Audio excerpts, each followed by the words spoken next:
Lots of men and women in green uniforms. I'll kill you, a little voice taunting soldiers from the Mexican army.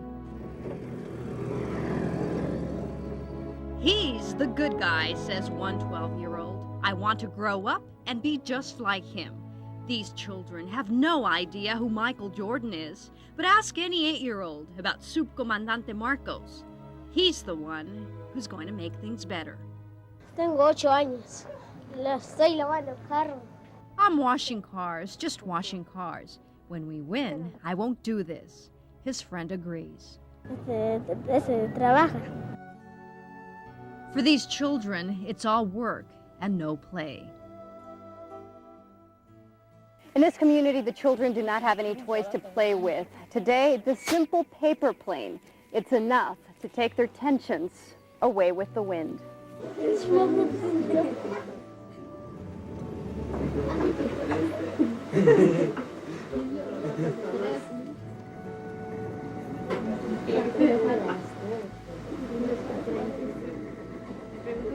the ones that you sense that terror in. Cecilia Rodriguez is the go-between the Zapatista Army and the U.S. She says the day these children have no reason to work, die from a common cold, or go hungry, that's the day these little eyes won't be exposed to this.